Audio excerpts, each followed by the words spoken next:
We're Going on a Bear Hunt by Michael Rosen and Helen Oxenbury. We're going on a bear hunt. We're going to catch a big one. What a beautiful day. We're not scared. Uh-oh, grass, long wavy grass. We can't go over it. We can't go under it. Oh no, we've got to go through it. Swishy, swashy, swishy, swashy. We're going on a bear hunt. We're going to catch a big one. What a beautiful day. We're not scared. A river, a deep, cold river. We can't go over it. We can't go under it. Oh no, we've got to go through it. Splash, splosh, splash, splosh, splash, splosh. We're going on a bear hunt. We're going to catch a big one. What a beautiful day. We're not scared. Mud. Thick, oozy mud. We can't go over it. We can't go under it. Oh no, we've got to go through it. Squelch, squelch, squelch, squelch, squelch, squelch. We're going on a bear hunt. We're going to catch a big one. What a beautiful day. We're not scared. A forest. A big, dark forest. We can't go over it. We can't go under it. Oh no, we've got to go through it. Stumble, trip, stumble, trip, stumble, trip. We're going on a bear hunt. We're going to catch a big one. What a beautiful day. We're not scared.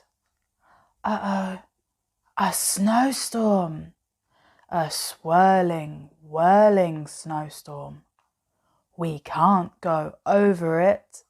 We can't go under it. Oh no, we've got to go through it.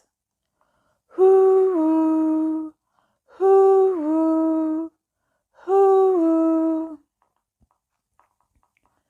We're going on a bear hunt.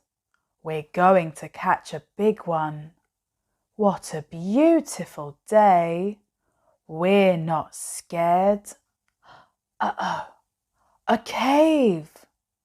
A narrow, gloomy cave. We can't go over it. We can't go under it. Oh no, we've got to go through it. Tiptoe, tiptoe, tiptoe. What's that? One shiny, wet nose. Two big, furry ears. Two big, goggly eyes. It's a bear! Quick, back through the cave. Tiptoe, tiptoe, tiptoe. Back through the snowstorm. Hoo-woo, hoo-woo. Back through the forest. Stumble, trip, stumble, trip, stumble, trip. Back through the mud. Squelch, squelch, squelch, squelch. Back through the river. Splash, splosh, splash, splosh, splash, splosh. Back through the grass. Swishy, swashy, swishy, swashy. Get to our front door. Open the front door. Up the stairs. Oh no, we forgot to shut the door. Back downstairs. Shut the door. Back upstairs. Into the bedroom. Into bed. Under the covers. We're not going on a bear hunt again. The Tale of Peter Rabbit, the original tale by Beatrix Potter. Once upon a time, there were 4 little rabbits, and their names were Flopsy, Mopsy, Cottontail, and Peter. They lived with their mother in a sandbank underneath the root of a big fir tree. "Now, my dears," said old Mrs. Rabbit one morning, "you may go into the fields or down the lane, but don't go into Mr. McGregor's garden. Your father had a terrible accident there. He was put in a pie by Mrs. McGregor. Now run along and don't get into mischief. I am going out." Then old Mrs. Rabbit took a basket and her umbrella and went through the woods to the baker's. She bought a loaf of brown bread and 5 currant buns. Flopsy, Mopsy, and Cottontail, who were good little bunnies, went down to the lane to gather blackberries. But Peter, who was very naughty, ran straight away to Mr. McGregor's garden and squeezed under the gate. First he ate some lettuces and some French beans, and then he ate some radishes.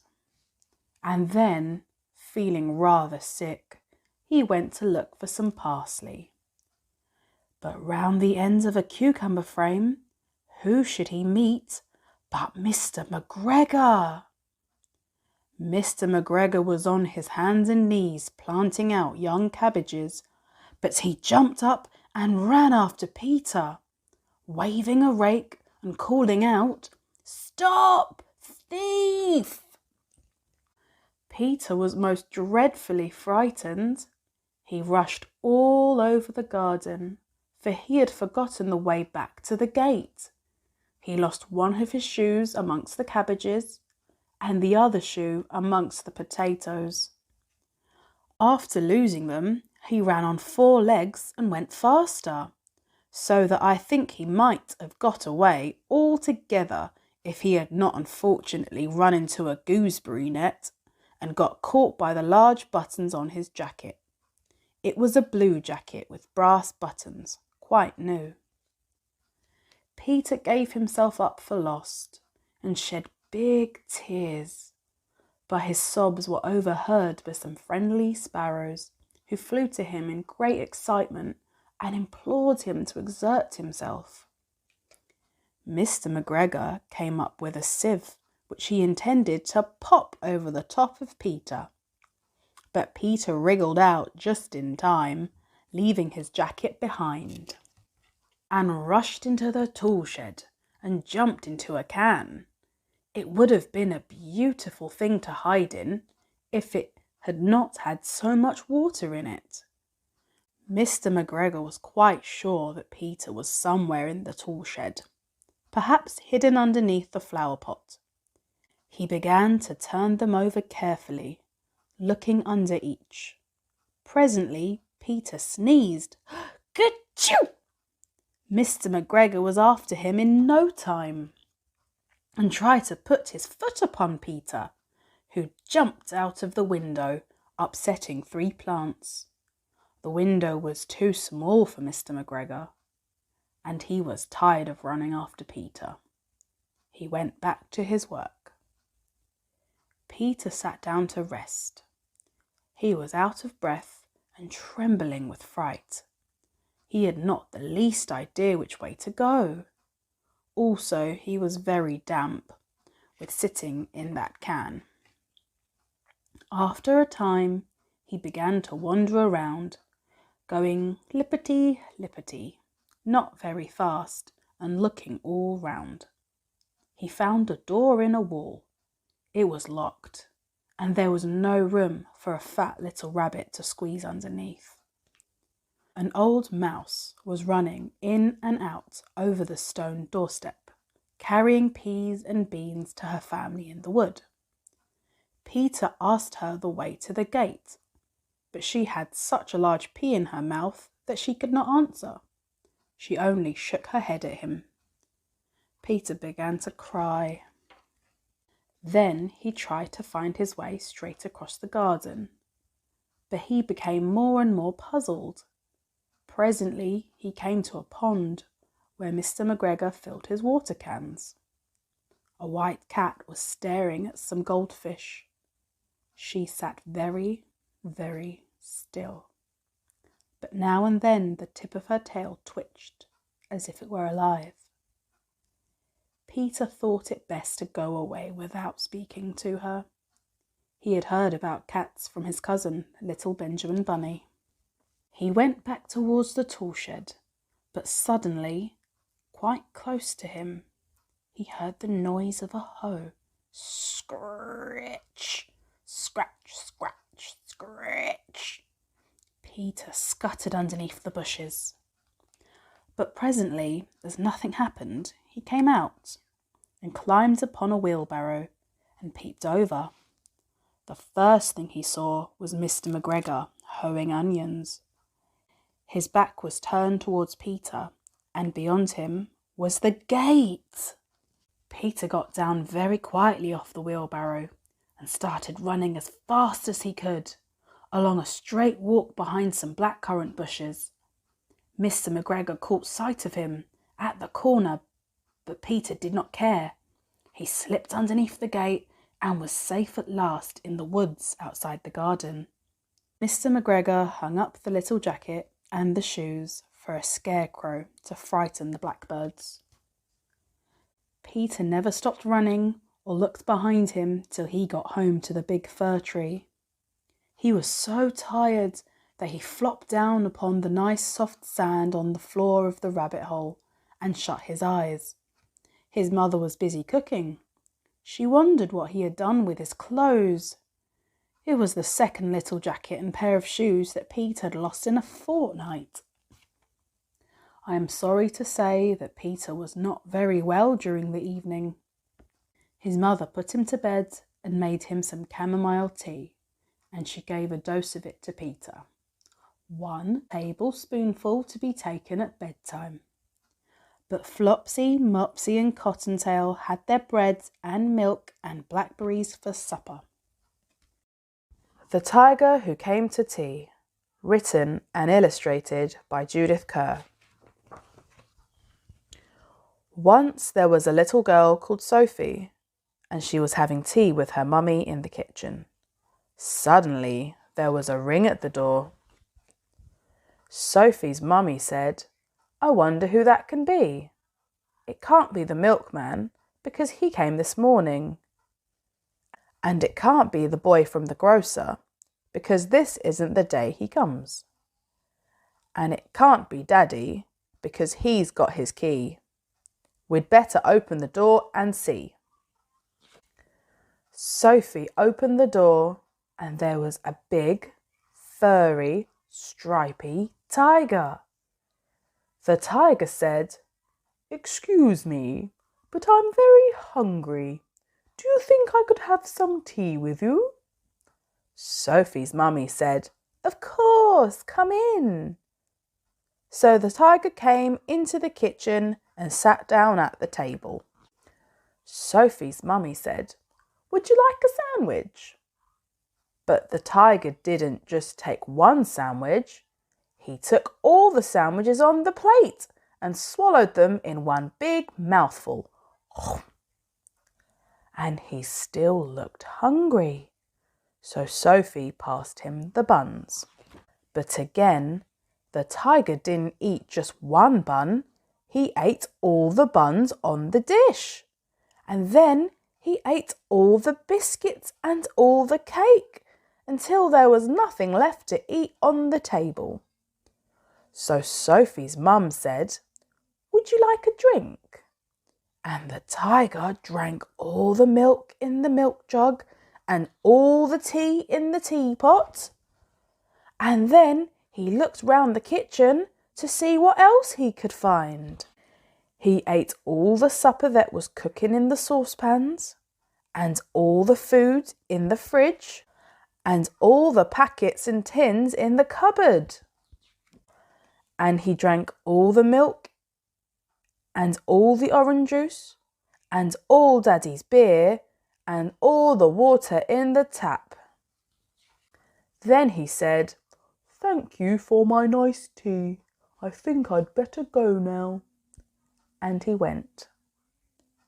Sophie's mummy said, "I don't know what to do. I've got nothing for Daddy's supper. The tiger has eaten it all." And Sophie found she couldn't have her bath because the tiger had drank all the water in the tap. Just then, Sophie's daddy came home.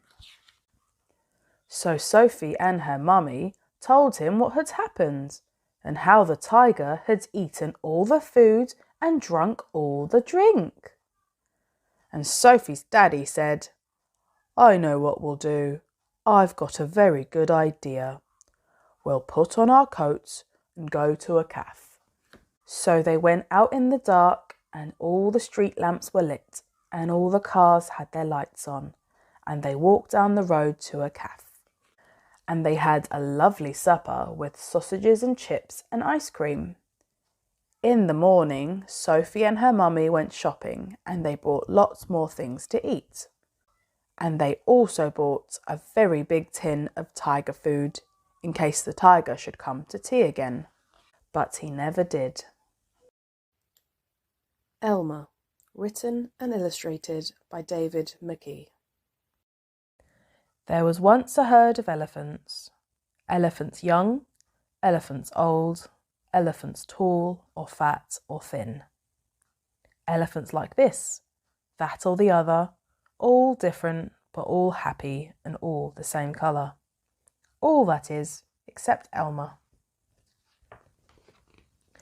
Elmer was different. Elmer was patchwork.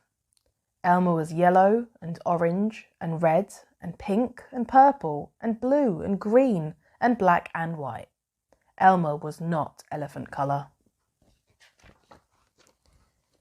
It was Elmer who kept the elephants happy. Sometimes he joked with the other elephants. Sometimes they joked with him. But if there was even a little smile, it was usually Elmer who started it. One night, Elmer couldn't sleep for thinking. And the think that he was thinking was that he was tired of being different. "Who ever heard of a patchwork elephant?" he thought. "No wonder they laugh at me." In the morning, before the others were really awake, Elmer slipped quietly away, unnoticed. As he walked through the jungle, Elmer met other animals. They always said, "Good morning, Elmer," each time. Elmer smiled and said, "Good morning." After a while, Elmer found what he was looking for. A large bush. A large bush covered with berries. A large bush covered with elephant-coloured berries. Elmer caught hold of the bush and shook it so that the berries fell on the ground. Once the ground was covered in berries, Elmer lay down and rolled over and over, this way and that way and back again. Then he picked up bunches of berries and rubbed himself all over, covering himself with berry juice until there wasn't a sign of any yellow or orange or red or pink or purple or blue or green or black or white. When he had finished, Elmer looked like any other elephant. After that, Elmer set back to the herd. On the way, he passed the other animals again. This time, each one said to him, "Good morning, elephant." And each time, Elmer smiled and said, "Good morning," pleased that he wasn't recognised. When Elmer rejoined the other elephants, they were all standing quietly. None of them noticed Elmer as he worked his way to the middle of the herd. After a while, Elmer felt that something was wrong. But what? He looked around. Same old jungle, same old bright sky, same old rain cloud that came over from time to time. And lastly, Same old elephants. Elmer looked at them. The elephants were standing absolutely still. Elmer had never seen them so serious before. The more he looked at the serious, silent, still, standing elephants, the more he wanted to laugh. Finally, he could bear it no longer. He lifted his trunk and at the top of his voice shouted, "Boo!" The elephants jumped and fell all ways in surprise. "Oh my gosh and golly," they said, and then saw Elmer, helpless with laughter. "Elmer," they said. "It must be Elmer." Then the other elephants laughed too, as they had never laughed before. As they laughed, the rain cloud burst, and when the rain fell on Elmer, his patchwork started to show again.